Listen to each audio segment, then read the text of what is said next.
Hi, this is Michael Buffer, and welcome to the BoxHard Podcast. Hello, everyone. This is Mikey Garcia. This the monster from the swamps, Regis Rougarou Program. Hey, what's up? This is King Carlos Molina, former IBF World Champ. This is Michael, the Bounty Hunter, 2012 Olympian and your people's champ. This is Charlie Edwards, flyweight champion of the world. This is Fast Eddie Chambers, and you're listening to the BoxHard Podcast with my main man, Joey Coastman. Hello everybody and welcome to episode 405 of the BoxHard Podcast. I'm your host Joey Coastman. I'm joined as ever by former heavyweight world title challenger Mr. Fast Eddie Chambers. Eddie, how you doing this week, my man? I'm doing great, my man. How about you? Always good when speaking with you, Eddie. Always good. Let's dive straight into the review part of the show. We're going to start here at the Teatro Maggiore. It could be an awful Italian accent there, but I gave it a go. Over here, two fights to mention. One on the undercard, Dan Aziz of the UK, now 20-0, his 20th win. A points win over 8 rounds against Khalid Gradia, who's now 10-12 with 4 draws. I didn't actually know this fight was going ahead. I think it kind of got thrown together at the last minute. But anyway, a win for Dan Aziz. Lots of big rumours about his next opponent.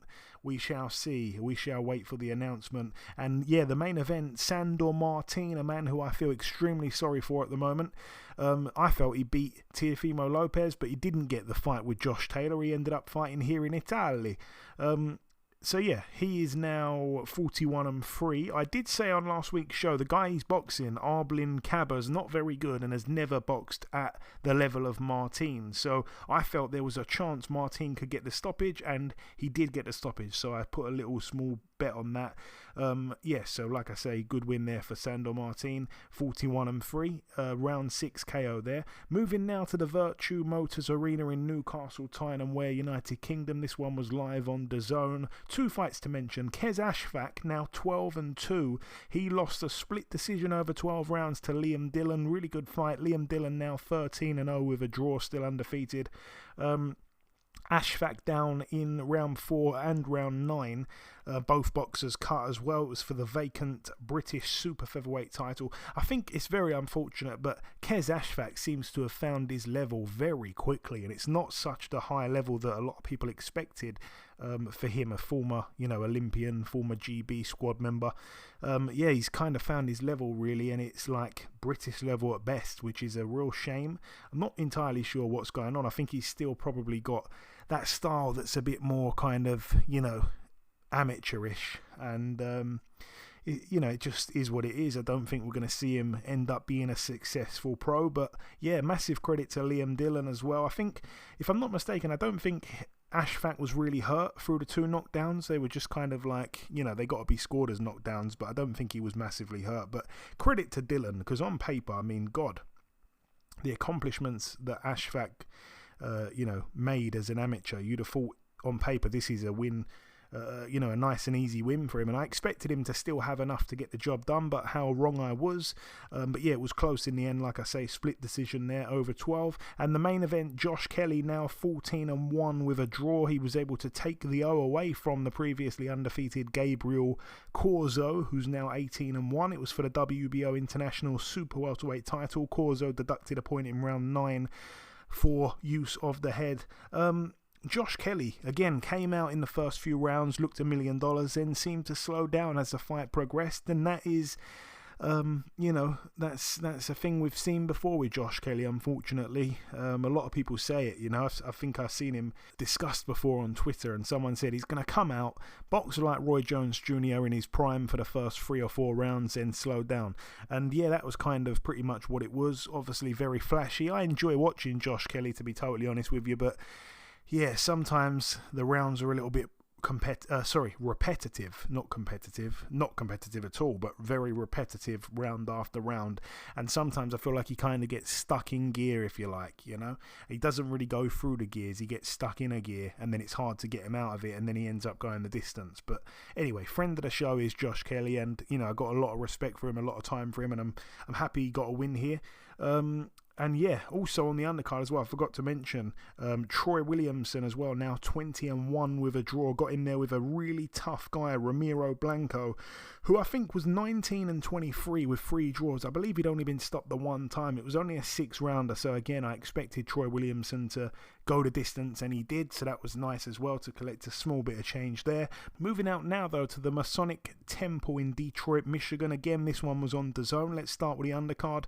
I cannot honestly say I remember watching this fight, which seems terrible, and I know that you didn't see it either, Eddie, but Jermaine Franklin, the big heavyweight, now 22-2. He returned with a win after 2 consecutive losses to Dillian White and Anthony Joshua, both on points, of course. He got in there with the undefeated Mexican heavyweight Isaac Gutierrez, who showed a really good chin, actually. Now, I do remember that. He's now 17-1 with a draw, loses his O, but yeah, unanimous decision there over 10 rounds for Jermaine Franklin. All the best to him moving forward. And yeah, the 2, I guess, bigger fights. Not in terms of weight though, of course, but yeah, let's start with this one here. The pro debut of Andy Cruz. He's now 1-0, a unanimous decision over 10 rounds. He cruised to it. He was able to defeat Juan Carlos Burgos, who's now 35-8 with 3 draws, still never been stopped. It was for the vacant IBF International Lightweight title. Andy Cruz looked really, really good, Eddie. A lot of people quite critical though. They're throwing a lot of criticism, a lot of shade simply because he didn't get the stoppage. A lot of people saying he doesn't punch hard, and I thought that was extremely harsh. I mean, this is a guy making his pro debut, going 10 rounds with a complete and utter veteran of the sport. This is a guy that Mikey Garcia in his prime of primes could not knock out. At a time, he was knocking everyone out. This is a super tough guy, one of the toughest guys, in that division, and I have no criticism at all for Andy Cruz. I will come to you about him, but let me just quickly discuss the main event as well first. Alicia Baumgardner defended successfully all her titles. I think she was undisputed, so she's still undisputed. IBF, IBO, WBA, WBC, WBO. 10-round unanimous decision over 10 2-minute rounds there. She's now 15-1. She was able to beat Christina Linadatu, who's now 14-3. Baumgardner has avenged her sole career defeat. Really happy for her, and she came out, quite vicious in rounds, I think maybe 1 and 2. It might have even just been the first round. And then she seemed to kind of slow down a bit. Linadatu came back in a few rounds after that, started getting quite successful for a few rounds in a row, and it was like when Alicia would let her hands go, she looked really good, but a lot of the time I felt that Linadatu was outworking her. However, like I say, she had a bright start, Baumgardner, and she had a really good finish to the fight as well. She came on strong in those later rounds, and for me, clinched the victory, and she was the deserving winner, I felt. So I was happy with that, and obviously she's improved a hell of a lot. But yeah, that's my quick summary of that card there. If you wanted to add anything to it, Eddie, take it away, my man. Yeah. I first want to speak about the whole Jermaine Franklin and missing that fight. I was, and the thing is, I was turning the fight on as right at the time they were getting out of the ring. They even stopped the highlights. It was right after all of that, and I'm like, damn, I really wanted to see at least some of that fight, or get some kind of synopsis of it from just even a few moments of it. But I couldn't even do that. But you hyped up about this guy Andy Cruz, and honestly, before this, I swear I've never heard of him. Never even knew, because I don't really pay attention to that part of boxing, the amateur portion, too much, even with hot guys coming to the pros. But just the hearing of it and the hype train behind him, how good this guy was and who he beat in the amateurs and stuff like that, I was really, really interested in what was going to happen, how he was going to look against Burgos.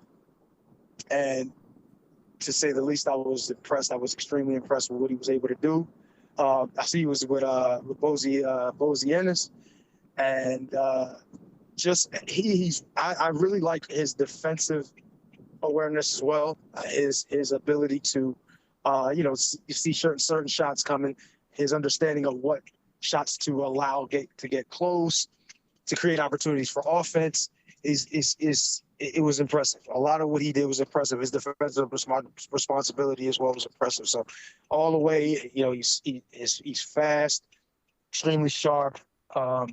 Yeah, I think the hype and the behind what he's capable of is warranted. I think he's really an awesome young fighter. He's going to do a lot of good in the pro game as it goes forward for sure.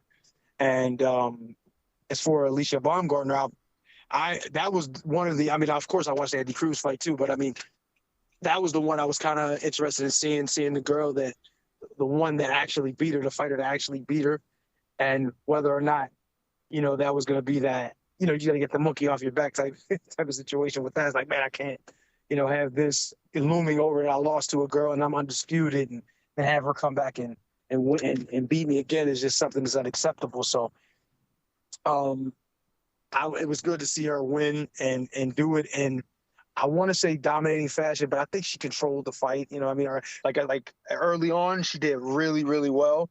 Like you said, when she let her hands go, but I think there was times in there, I think she was a little bit too hesitant to throw. And I don't say hesitant a little bit too careful. You know what I mean? Or maybe what it was is she was looking for the perfect shot. Like I think sometimes we fall into those situations where if you want to make a big splash, you want things to look great. You want to, you're in your hometown. You want to look good. You want to make sure that you make a huge splash. So I want to stop her.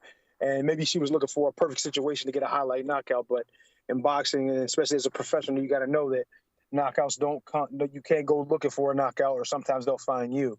So, and as you've seen over the course of the fight, as it progressed, she started to get into the fight a little bit, our daughter. So, I think the approach she took at the end of the fight, the later rounds, is the way she should have done it from the beginning. Which she kind of did do it in the beginning, but I mean, as the fight progressed, she should have had a more measured pace. Not necessarily too explosive, but then not necessarily too much on the back foot and just standing waiting for opportunities.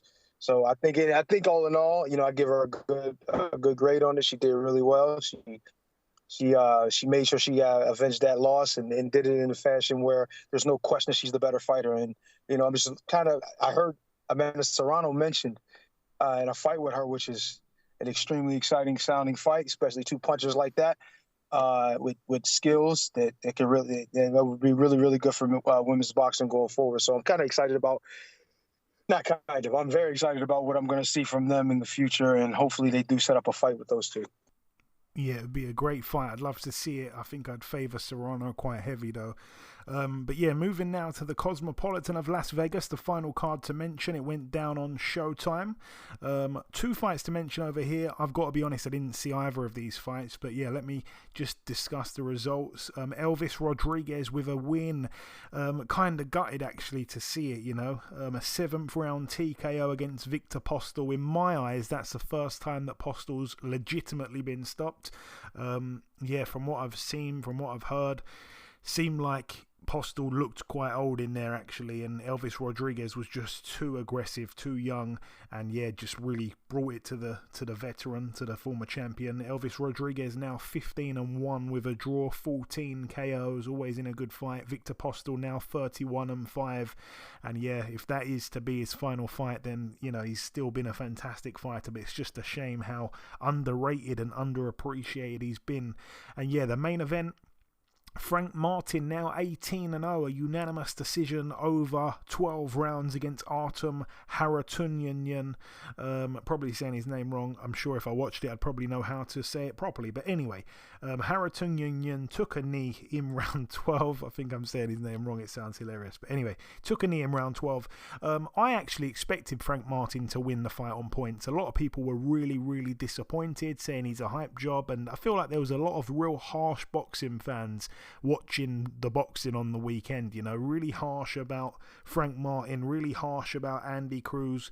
Seems like they were being quite harsh, but I actually thought, Martin doesn't stop everyone, and this guy here, obviously undefeated, hungry, never been stopped, obviously, and that is pretty much what happened.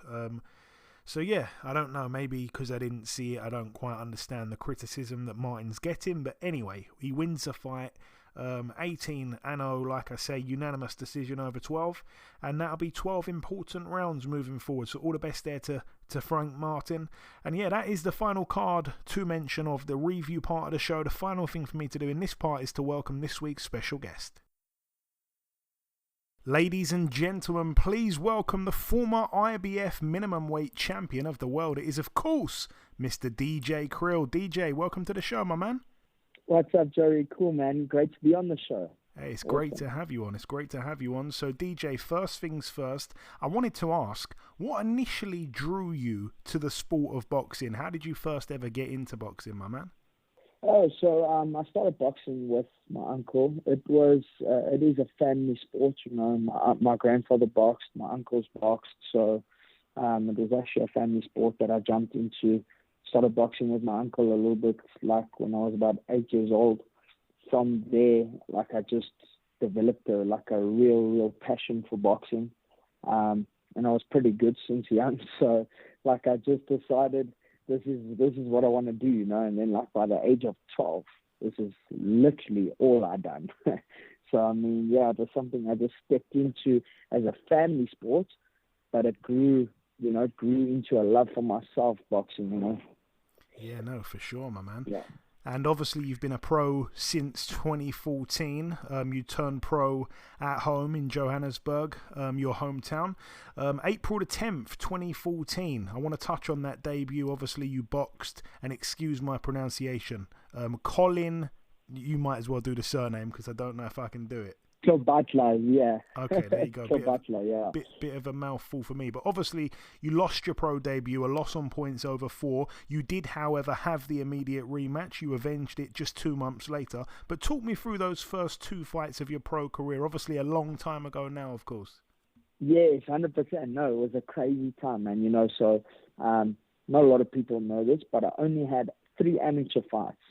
And funny enough, I lost all 3 of those amateur fights. I was 12 years old, 13. Between that time, I had 3 amateur fights. I lost all of them, and I just carried on training in the gym. I said, I don't want to fight amateurs. I said, I'm going to wait until I turn pro. And obviously, that bit me in the arse, you know, because I believe, you know, with having the experience from amateur fights and stuff, my pro career would have started off much better. Obviously, as you see, like we just saying, I lost my first professional fight, and that was due to just lack of experience, you know, and going through the emotion, being in front of people, being on a stage. It was just, you know, I caught like a stage fright. So yeah, that's how that ended up happening. But yeah, so it was I made it a tough fight. I actually still believe I did enough to either win or like really just a draw. But I don't know, it is what it is. And then my trainer said straight away, listen, we're rematching this guy. He said to the promoter who promoted the show, he's like, we want this fight again in as short as possible, you know. And then we rematched him, and yeah, we got the win.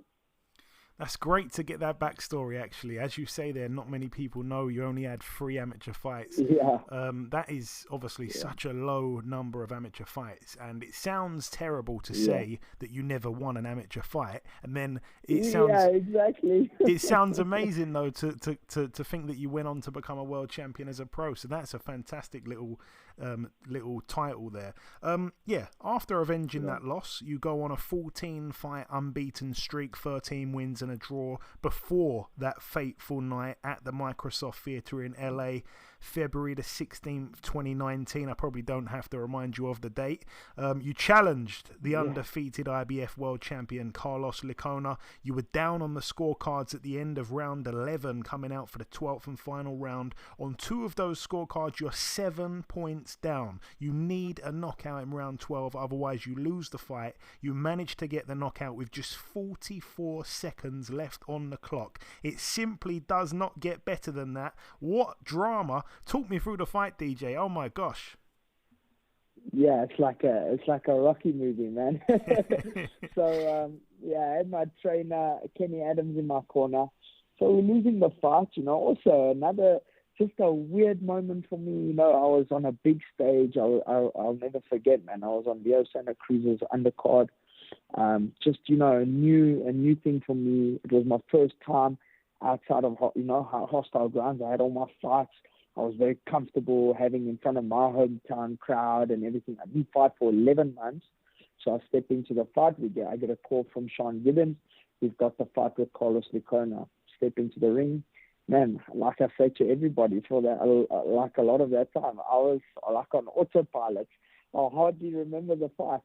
And then, but what I do remember is like Kenny told me, listen, son, you didn't come all this way from South Africa to just throw this away. This was like the 9th or the 10th. And he said to me, we're down on the scorecard, you better start stepping it up. And from there, I just remember, like, inside of my head, I said, listen, I need to win. And I started throwing with more intention to hurt. And it started to catch up. And then in the 12th round, I heard Carlos Licona with a big left hook. So like I say, I think the punches from the 9th or 10th started taking its toll. And then in the 12th, I caught him with a big left hook. I will never forget, man. I caught him, and as soon as I caught him, he grabbed onto me. And when he grabbed onto me, so I didn't take much notice of it, but when I tried to push him off and let the ref break us, he held on like for dear life. And I realized, no, man, I hurt this guy. And I pushed him, and then when he separated us, I hit him with 2 overhand rights, bang, I caught him with the second one on the like equilibrium, boom, and he went down.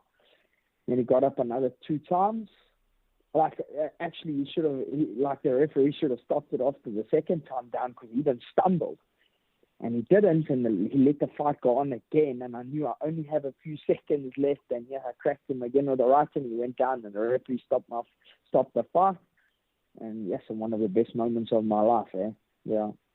You say one of the best moments of your life. What other moments of your life are bigger or just as big? Oh, man, like next to that, so like that is probably one on the side, but obviously my son, just having my baby boy, that's something I'll say.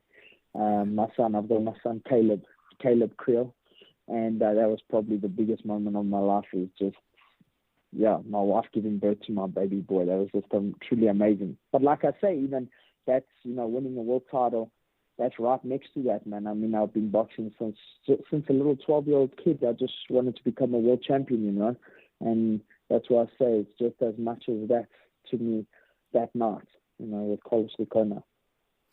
And DJ, I like to ask this question to guys that have, been world champions. I like to ask this question. Describe for me the feeling of finally becoming a world champion in your own experience. Obviously, you say there, this was a dream since you were 12 years old. You said you got into the sport. It was a family thing. Just describe to me what it felt like for you when you finally became champion of the world. Oh, man, like the feeling is indescribable. I can just tell you, like I explained to you, from being a little 12-year-old kid, all I do is work my whole life. I was just working because this was my dream to become a world champion. And that night, because also that I knew I was down on the scorecards and stuff, it was almost like an unbeatable thing, like damn, we're not going to win this, And after I stopped him, like everything inside of me just came out. I actually just remember screaming. It was an unbelievable moment for me. Like I just came out and I remember I was screaming. So I actually saw the video and I remember like everything just came out of me. Like I just won. And it was an unforgettable moment. Like it's hard to even describe, but something like imagine your best moment in your life. This is how I tell people, and like times that by 10 for me, because like I'm saying to you, I was busy losing, and it's something I actually thought, what, I'm gonna lose it. I'm losing this fight, But I always pushed on because I thought, hey, I need to win. Always that is in my head with every single fight is I need to win. And wow, and then I stopped him, and then it just like my dream came true, It's like, and then just out of pure emotion, I just started crying. It was unbelievable, like I say, working for that since I was a little kid, and then my dream come true. It's not every day someone even gets to say that until the end of their lives. Yeah, no, it's a brilliant thing, of course, and I love asking that question. Everyone has their own answer, but no, it's fantastic. Obviously, you never actually ended up defending the title. Obviously, you ended up vacating it. For those that don't know your reasons behind that, just explain that. I'm under the I know what happened. Basically, you was expected to defend it for pretty much peanuts, but explain to me what happened. Yeah, so I mean, I got a call from my agent, and he said to me that we were going to go and defend in the Philippines, and it was going to be for very little money. And obviously, listen, I was working with Kenny Adams and them, and like we all didn't agree on the amount of money, try to get more, and obviously they couldn't give us more, and because it went to a purse bid, and I mean, I fought for like. I think it was like $10,000 more for a challenge. So it really didn't make sense for us to go and fight to defend for like $10,000 less than challenging for the title. There was just no sense in it. And then the other thing is we did have the reason also for vacating is because we apparently got another opportunity, you know. So we had another opportunity on the line anyway. We were going to move up. And Kenny was very interested because we said we're moving up a weight division. There's more money and there's more opportunity there. So that's obviously what happened. And then we decided to vacate the title. But like mainly, the reason is, like we said, is from just we were going to go and defend it for like $16,000. So I thought to myself, from my side, I was like, it's ridiculous. But all I wanted to do was fight. But we had another, so we still had a plan, and we were going to challenge for a title. We were going to challenge Felix Alvarado, stepped up and challenged him like after that. It just took its time, obviously, because of COVID. Yeah. I was gonna say. Obviously, I'm happy that you said the figure as well, because when I actually learned that figure, I think, as you say, about $16,000 to go and defend your world title away from home. That's absolutely crazy, and I couldn't believe my eyes when I read that. But yeah, getting back onto the timeline, like you say, you vacate the title, you make the move to light flyweight. You had a non-title fight in Mexico. Obviously, everything got delayed with COVID. Obviously, a quick knockout over there, Mexico. Then you're out the ring for just over 13 months before stepping in with obviously the then IBF champion of the world at light flyweight, Felix Alvarado. Talk me through that fight. I mean, obviously the goal was to become a two-weight world champion. Bit of a bad start. You were down in the second, you were down in the fourth. Ultimately, you wound up getting stopped in round 10. However, that doesn't quite tell the story of the fight. It was an excellent fight and one that you showed boatloads of heart in. Yeah. So, I mean, before I get to that, like you said, so I was off my weight, so we vacated, and then we were actually supposed to fight Felix Alvarado. It went on for months, man. It went on for months, obviously, but we had to go and have a fight in Mexico to be rated at junior fly, and then I could get the title shots because I never fought at junior fly. Then we moved up. And then, but anyway, long story short, the months went by, and then we actually ended up getting the shot on Ryan Garcia's undercard in Texas. And man, like you said, so fight starts, I get out, we box for the first round. Felix Alvarado, just a demon. he came out like a steam train first round, and his pressure was just relentless, man. He's a monster. I'm a fan, you know. And first round, just a steam train. Second round, he dropped me with a leaping left hook. A punch I never saw coming. I turned, I'll never forget, I hit a left hook and I pivoted out, and he caught me with a left hook. I went down. That was the second round. And then third round, everything was going still okay. Obviously, he's still coming out like a steam train, though. And then I went down again in the fourth. And the fight was like that the whole time, man. The fourth, and then I remember coming back during the middle rounds, the fifth, sixth, and seventh, and about eighth, somewhere there. You know, the middle rounds I started doing a little bit better. It's not that he slowed down. I think I just started moving a little bit more. I got onto my bicycle, started moving. But, you know, obviously it caught up. And then I was getting like still blown away by him, man. Like he came out the ninth round, like he came out the first round. And then I got caught, and then they stopped. The referee stopped the fight in the 10th because he just saw a little bit too much, you know. And like I say, it was a fantastic fight. You showed so much bravery there, and you're right. Alvarado, he was and probably still is actually a real beast, especially at that time. And such a massive puncher as well for light flyweight. It's such a rare thing that someone can hit that hard at those weights. Yeah, it's unbelievable, 100%. After that fight, obviously you were out the ring for almost 2 years. What happened for that to be the case, DJ? Oh yeah, so I tried to fight again. We tried to set up fights up in Mexico to get the ball rolling again, get back in the ratings. But man, like 2-3 fights got put off. No, not even 2. Sorry, yeah, definitely about 3. I wouldn't be surprised if it was 4.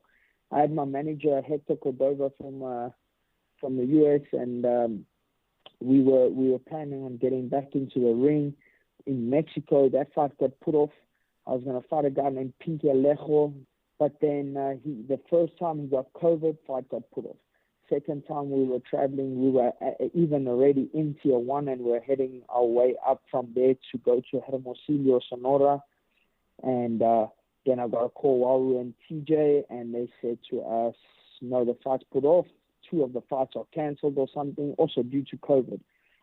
So, yeah, it wasn't that I didn't want to be inactive for 2 years. It was just, no fights. And that's why I decided also to move back from Vegas back to South Africa to start getting fights, because I couldn't get onto promotions in the US. It's very hard for my weight division. The networks don't want to put us on. So it was hard to get fights in the US. So then I just decided, me and my wife, let's go back home and then get my career going again, And DJ, obviously you've been, very inactive since losing the title. I wanted to ask, obviously, I think you've boxed about 4 times in the last 4.5 years almost. Have you had to? I mean, has boxing been your only source of income, or have you had to get a job, perhaps even? Yeah, no. So I've always trained people. I'm a trainer actually. I do boxing training. I've got my own gym in South Africa called Eastside Boxing, and I train people, man. It's something I love doing. It's actually something I'm going to take after I'm finished boxing. I'm going to become a professional boxing trainer because I love teaching, man. So that's one of my things. So yeah, that's what I do for income. I train people. I'm a boxing trainer. There we go. It's good to know that as well. And obviously, like I say, it's good for people to know that, really. I mean, you not long ago lost your world title. Here you are now training people to get by. It's not an ideal situation. You've had to move, back home from Vegas. It's just, it's a cruel side of boxing that people don't really hear about. Oh, yeah. It's not like people don't know. I mean, I'm sure a lot of people don't know this, but I mean, a lot of our weight divisions, we don't make much money, man. It's not like that. We can be a world champion, but it doesn't mean we're making hundreds and thousands of dollars, man. Yeah, so that's the problem. I mean, even if you're defending, guys are not making that much money.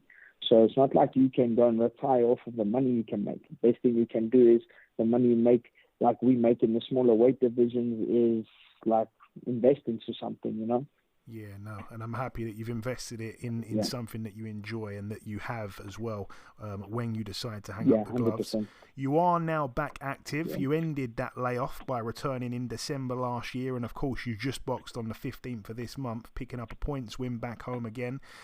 What does the future hold right now in terms of your boxing career, DJ? Where do you see the next big move? So I definitely see myself becoming a world champion again. I want to go back to the top of the mix of the world. I think I am a changed fighter. My IQ is completely different. I've grown a bit. I feel some punching power, so I'm happy to be at flyweight.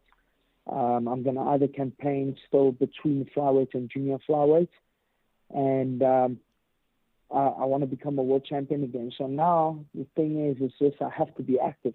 So we're trying to get fights. I mean, even this year again, like you said, I fought in December, and I only fought now again. I had actually 2 matchups during the year that were put off. So it's just about being active now and getting back into the ratings. So that's our goal. That's me and my manager's goal, Colin Nathan. So we now just busy trying to get fights, get back into the ratings, and then we're looking at getting back to the top level, you know. So it's just about getting the fights, getting active, getting back in the ratings, and then taking that step to the top. And that was actually going to be my next question. Which kind of weight are you going to be campaigning at? You said you're going to be kind of between light fly and fly. I think that's a good idea. So yeah, that's obviously the plan. Are there any names that you would want to fight? You know, is there any guys on your radar, DJ? I know that obviously you're going to say, well, I want to win a world title again. You've made it clear, and by the way, you're still young enough as well to do that. But yeah, without actually targeting the belt holders, because that's a little bit of a step too far at the moment, not being ranked. Is there anyone out there that doesn't have a belt that you would like to get in the ring with? Oh yeah. 100%, like you were saying. It's hard to even think. I don't know many of the names, but like the divisions, like who I would be looking at getting ratings. You know, I know the boys like being with guys stepping forward. Obviously, before world title, like David Jimenez, I think his name is, Ricardo Sandoval.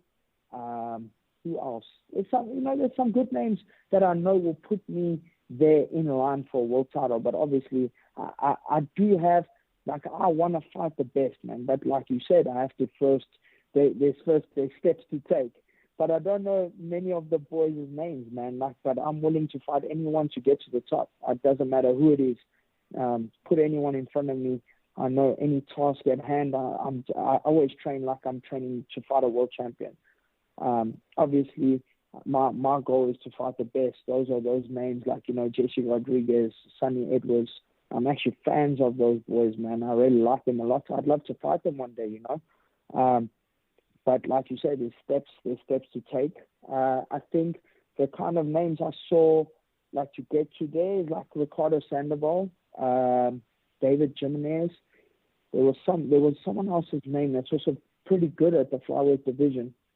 And you were talking, I told you I want to campaign also at junior flyweight. My problem is that two of my stablemates are actually champions at junior flyweight. Well, Heikki's about to fight Tajiri, and of course I've got my boy. I always back my boys, man.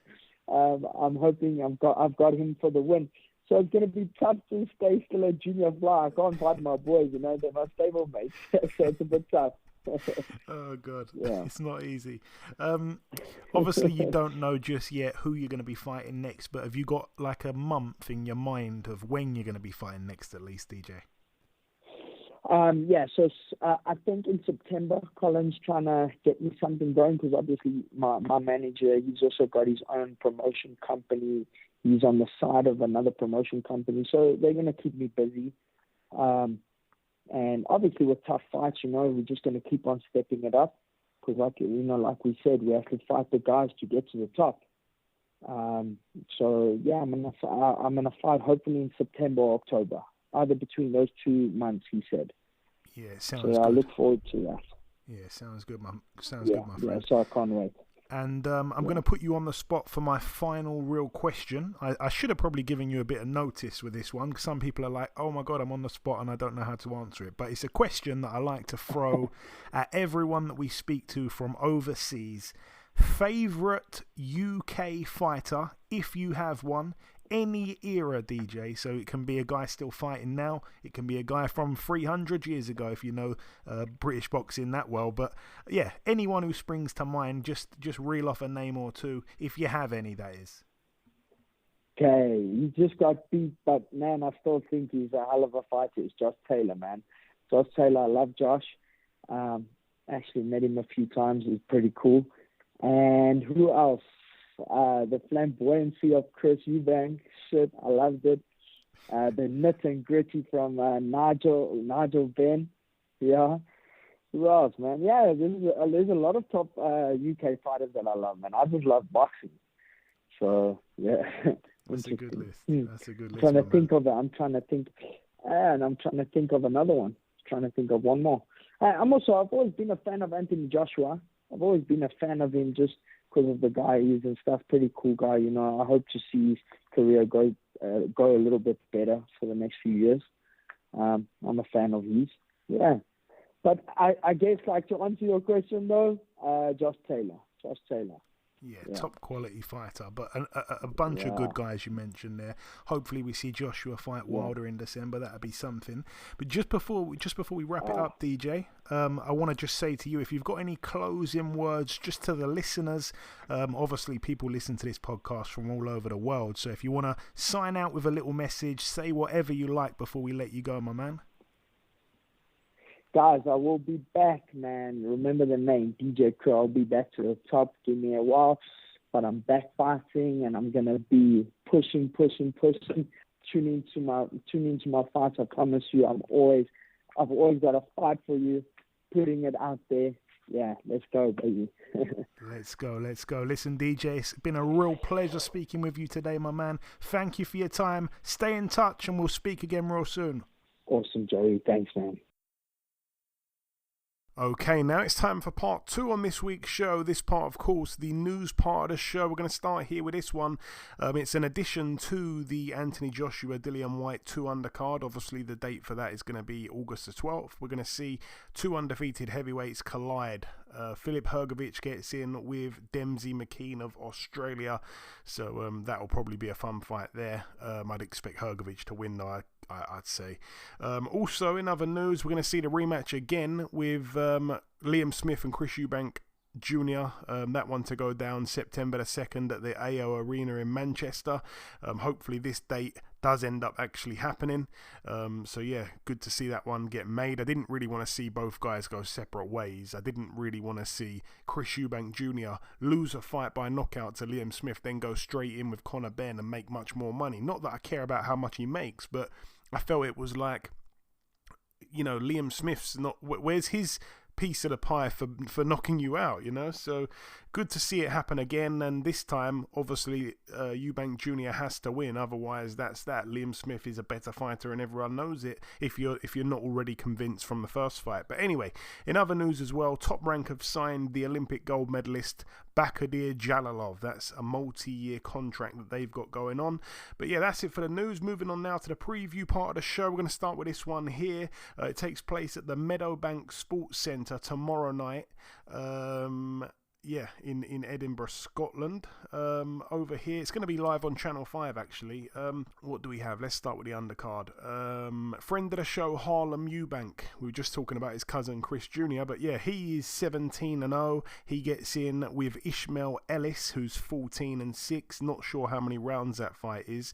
We're going to see Isaac Lowe as well, another friend of the show, 22-2 with 3 draws. Gets in with Jonathan Santana, 9-5 with a draw. I'm expecting that one to go the distance. Isaac Lowe probably to win on points.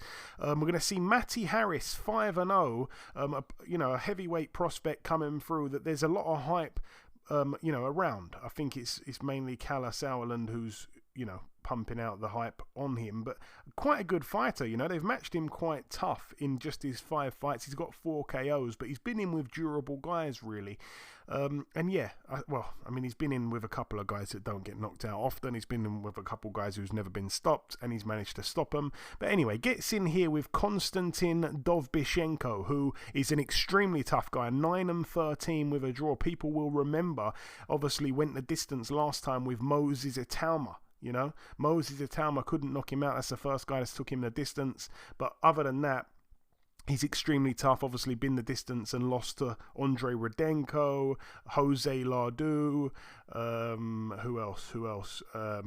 Zan Kosabutsky. Again, he's the only person Zan Kosabutsky couldn't knock out in 19 fights. So I just think Matty Harris probably going to win this one on points. I'd be very surprised if he got him out of there. I think it's only a 6-rounder as well. Also on the card, we're going to see Sultan Zorbek, 14-0. He gets in with Spain's John Carter, who's 15-0 with a draw. Again, I'm expecting Zorbek to win that. I wouldn't be surprised if he won on points. I think you can get a decent price on that, but he probably will knock him out. But I think it's still worth a little punt on points there. And the main event, Lee McGregor, 12-0 with a draw. It's for the vacant IBO World Super Bantamweight title. He gets in with Eric Ayala, who is 13-1. I can't say I know too much about him. Moving out now, though, to Dubai, at the Dubai Studio City. over here, I don't know what TV channel it's going to be on, if any, but anyway, friend of the show tops the bill, Jazza Dickens, 32-4. He gets in with Hector Andres Sosa, who's 15-2. Once again, I'm expecting Jazza to pick up a points win here. It's over 12 rounds for the IBO World Featherweight title. Jazza, I mean, he's in good form, he's in good form. Obviously lost to Kid Galahad, which hasn't aged great, but other than that, that was his real, main hiccup in recent years. I mean, he was on a heck of a run. Him and Maxie Hughes were on kind of similar runs, like they turned their careers right around. And also, I'll say as well, Jason Cunningham as well deserves a shout in that kind of same level and sentence. But yeah, anyway, all the best to Jazza, all the best to him. And his opponent here, like I said, I don't know too much about him, but yeah, from Argentina, never been stopped in his 2 losses, so I'm expecting him to probably lose on points here to Jazza. And on the undercard as well, just a fight I think deserves a mention here, Mohamed Wasim. He's 12-2, and I'll be completely honest, I don't rate him that much at all. I don't think he's that good, but he gets in with former world champion, I want to say Donny Nietes, is like a 4-weight world champion or something. But anyway, 43-2 with 6 draws these days. It's for the IBO World Bantamweight title. I don't know if it's 4 weight classes or 3 or something like that. But anyway, this guy Donny Nietes, I definitely think he's way down the other end of the slide now. I think he's certainly at the end of his career, really. But I still think he could have enough in the tank to beat Mohamed Wasim, because I'm not really impressed with Wasim too much, and I was very surprised to see Nietes is the betting underdog just to win by any method. I think it's about 6-4. I think I'm going to definitely get a piece of that action there, and yeah, to win on points is even better priced, of course. Moving out now to the Shumash Casino in I don't know how to pronounce that, but somewhere in California. It's going to be live on USA UFC Fight Pass. This fight I don't think will go the distance. We're going to see Sergei Bohachuk, 22-1, 22 wins all by knockout, the 1 loss by knockout. He's never gone the distance in any fight, win or lose. It's for the WBC Continental Americas Super Welterweight title. It's over 10 rounds. He gets in with Patrick Alote, who is 42-4. Bohachuk, obviously always really good to watch him. I remember seeing him lose in his sole defeat to Brandon Adams, and that one was a really good fight as well. I remember that. It was on like a strange card somewhere. And yeah, he gets in here with, like I say, Patrick Alote from Ghana. Extremely padded record, though. That's the only thing about this guy, extremely padded. I was looking through, obviously the guy's got 42 wins, and I was looking back through it, and honestly, I don't really recognize probably more than one name in his win column, but I pretty much recognize all the guys in the loss column, like Patrick Teixeira, like Kana Islam, like Jaime Munguia most recently back in 2019. So yeah, I'd expect Bohachuk to win this one by knockout again, really. I think it's decent matchmaking though. Moving out now though to the Fire Lake Arena in Oklahoma, USA. This one's going to be live on ESPN. A few fights to mention on the card here actually. Where shall we start? We're going to start with a heavyweight that I'm going to give a little bit of credit to. Jeremiah Milton, 9-0 with 6 KOs, 6'4", 29 years of age. He gets in with Willie Harvey, who's 4-2 with 2 draws. That's over 8 rounds there on the undercard. All the best to Jeremiah Milton. Also on the card as well, Stefan Shaw, 18-1, gets in with Joseph Goodall, who's 9-1 with a draw. It's over 8 rounds there. Happy to see Stefan Shaw back in action. Obviously last time out lost on points to Effie Ajagba, but showed a heck of a lot of skill in that fight, but just seemed to slow down. And you could see he had the ability, but just didn't do enough. He only ended up losing, by 2 points after 10 rounds. It was 96-94 for Ajagba across all 3 scorecards. He kind of let the fight slip away, but undoubtedly the guy's got a lot of skill, and I just want to see what he's going to bounce back like here. Like I say, gets in with Joseph Goodall, who is a good puncher. 8 KOs from his 9 wins from Australia. Got beaten in his sole defeat Justice Hooney. Yeah, that one was over 10 rounds 2 fights ago. But yeah, I think Stefan Shaw can do something at a certain level. And yeah, I want to see how he bounces back here. Also on the card, we're going to see Troy Isley, friend of the show, 9-0 in an 8-rounder here at middleweight against Antonio Todd. All the best to Troy Isley. Also on the card, Giovanni Santillan, 30-0, gets in with Eric Bone, who's 27-6. That's over 10 rounds at welterweight. Keyshawn Davis as well. I like this fight, actually. I love what they're doing with Keyshawn. The matchmaking is really quite brilliant. Especially of late, he's kind of been boxing, a few European fighters and stuff who, as UK boxing media, I know these guys really well. Like, obviously, last time with Anthony Yigit, managed to get him out of there. He gets in here with Francesco Patera, who's 28-3. Obviously, Patera's been a decent fighter. He's on a real good run as well. 1, 2, 3, 4, 5, 6, 7, 8, 9, 10 wins in a row there. Wins over Samuel Molina, Paul Hyland Jr., Devis Boshiero. Decent fighter. Lewis Ritson as well, actually. I forgot to mention. How could I leave him out? So yeah, he's on a bit of a run, but yeah, never been stopped. Will he be stopped for the first time here?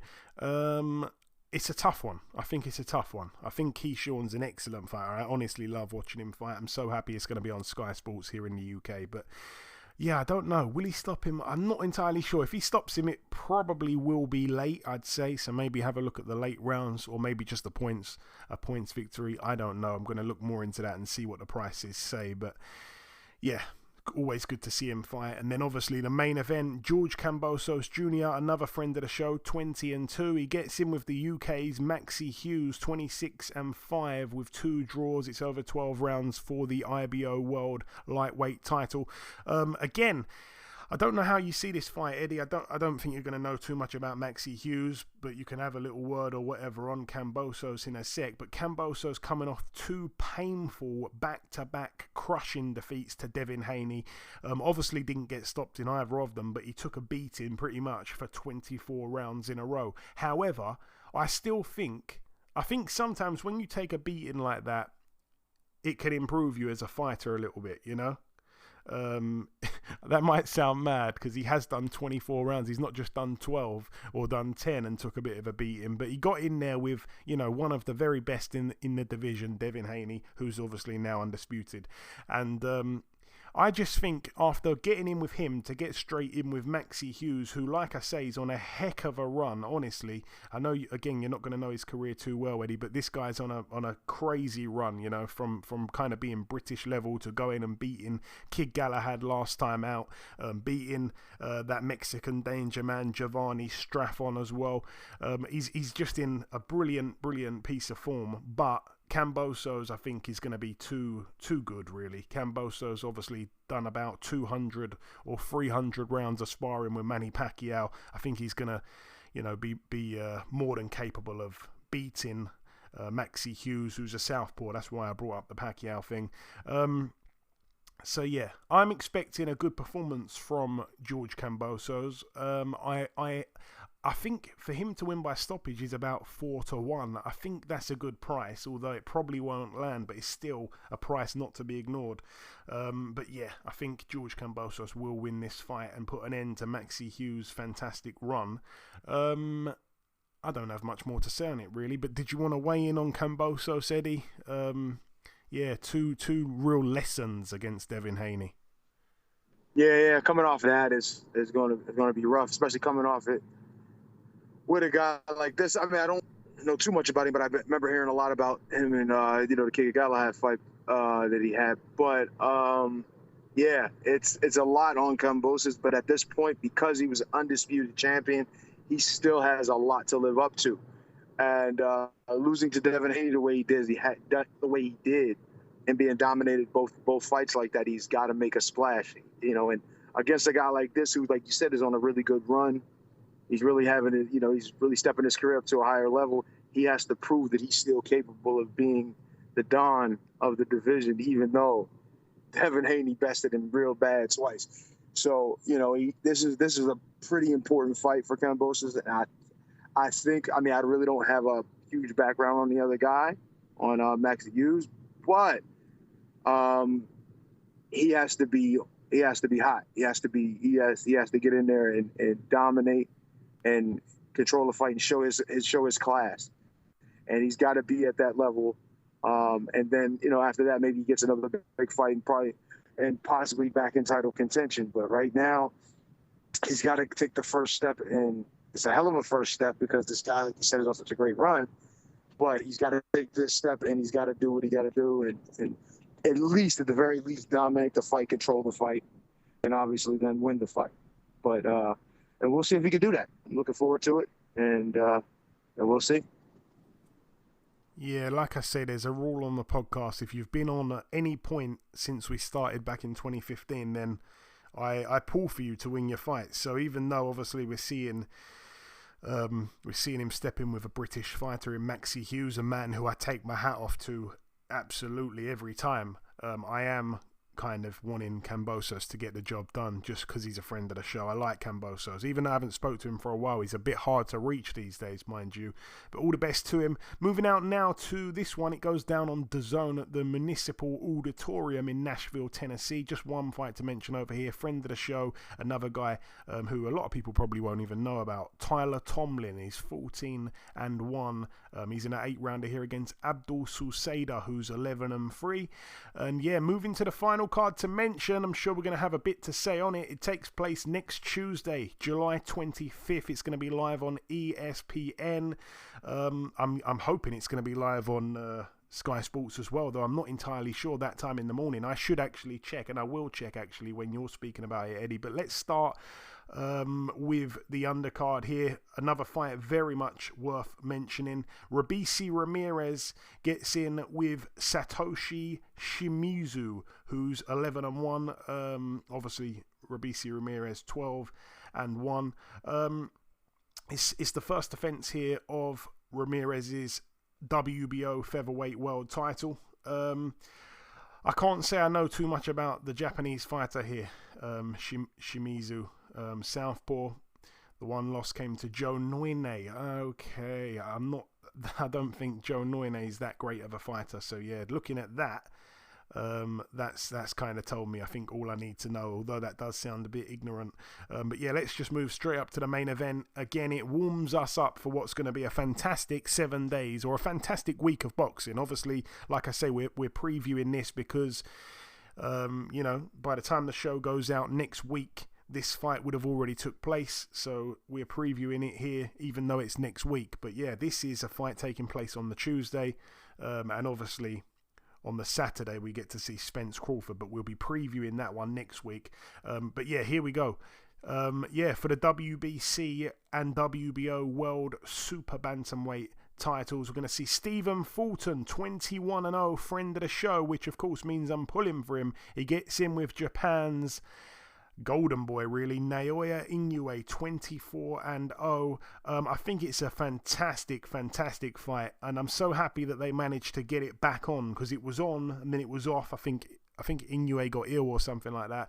I'm not entirely sure. There's a lot of, I don't really want to feed into it, but there's a lot of speculation actually about that quote-unquote illness and what had actually got this fight delayed, and I don't want to go into that. That's a whole nother thing. But the fight itself, I think, is a fantastic fight. Obviously, Stephen Fulton has just impressed me more and more every time I've seen him, and I think we've seen him fight a range of styles, and we've seen him adapt in a fight to the guy's styles.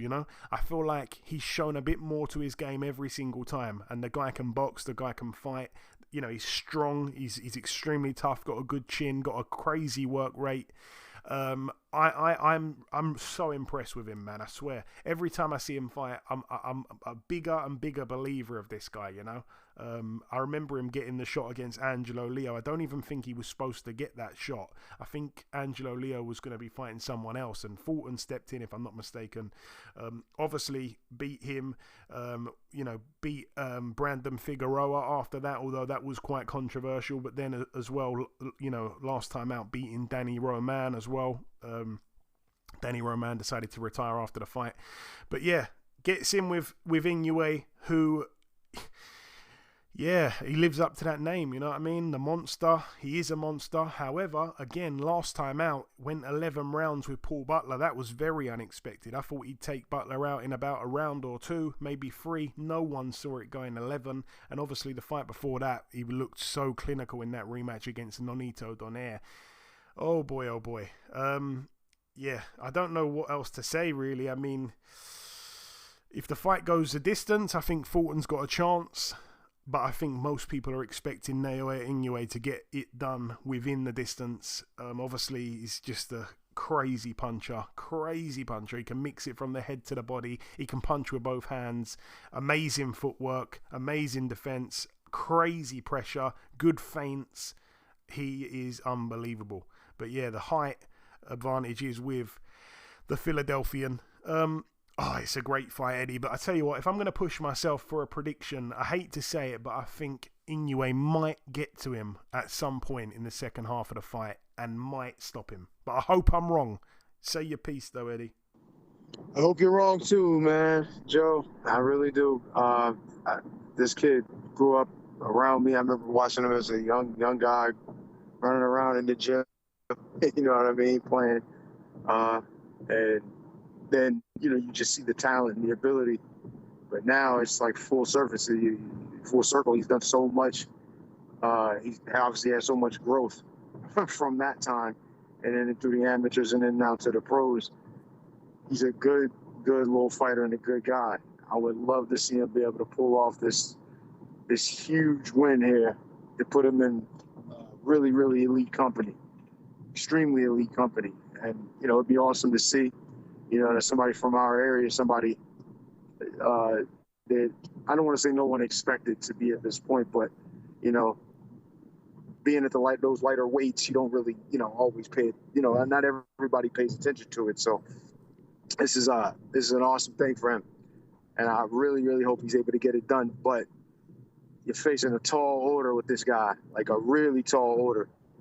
You know what I mean? And it's a huge ask for him to go in here and in Japan to deal with this kind of onslaught. But, this is what you do it for. This is the reason you fight. This is the reason, that you don't do it on paper. You do it in the ring.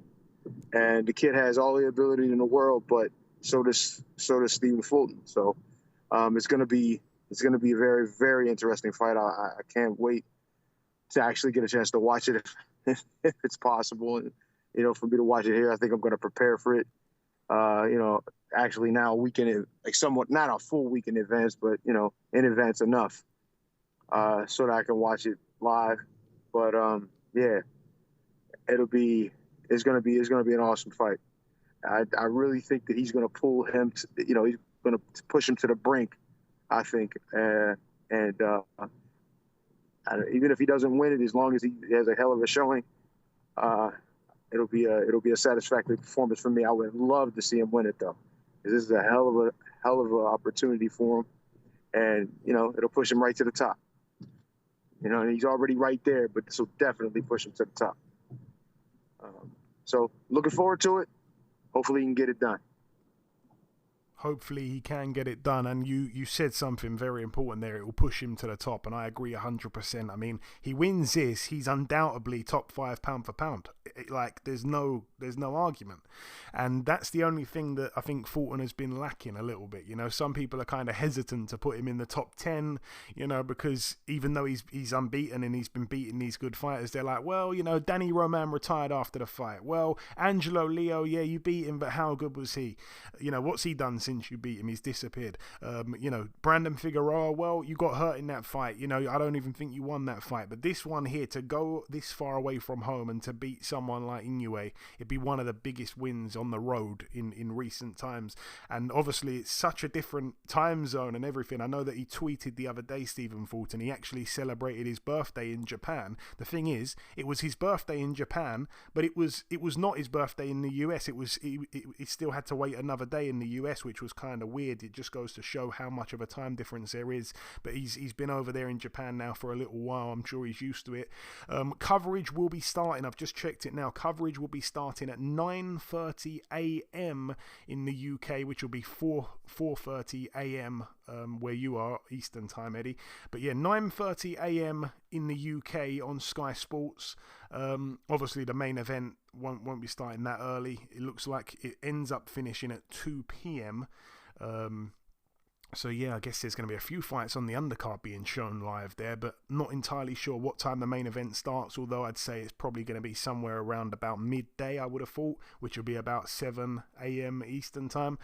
That's just my guesstimate. But anyway, all the best there to Cool Boy Steph, and I hope he can pull it off, man. And yeah, we should mention as well, obviously, Inoue moving up a weight here, and yeah, it's just going to be fantastic to see this fight take place. It is against two of the very best fighters down at the lower weights, and yeah, I'm just so glad that we're only a couple days away now. But anyway, that brings the preview part to a close. In part 1, we did the review part, then we welcomed our special guest. In part 2, we did the news. We've just wrapped up the preview part. The final thing for me to do is to come in with the outro, which I'll do in just a few seconds. Okay, and this wraps up episode 405 of the BoxHard Podcast. I've been your host, Joey Coastman. Eddie Chambers has been with me for the duration of the show. A huge shout out to this week's special guest, the former IBF Minimumweight World Champion, Mr. Deejay Kriel. The biggest thanks of all, though, goes out to you, the listeners. Thanks once again for tuning in. Unfortunately, BoxHard Podcast on Twitter has been permanently banned. So for the moment, if you do want to interact with us, you'll have to find us on Twitter at our personal accounts, basically at Joey Coastman or at Champ Fast Eddie. I'm still reachable on Instagram at BoxHard Podcast, but the Twitter is gone and apparently it's permanent. So I'm unsure right now what we're going to be doing in terms of making a new Twitter just for the podcast. It's probably going to affect views as well quite badly, because obviously Twitter was a really powerful platform that I'd use to put the the podcast out every week. So I'm gutted by that, but yeah, there's not much I can do. But anyways, that's about everything from myself. Enjoy your weekends, people. Stay safe, and we shall see you all again next week.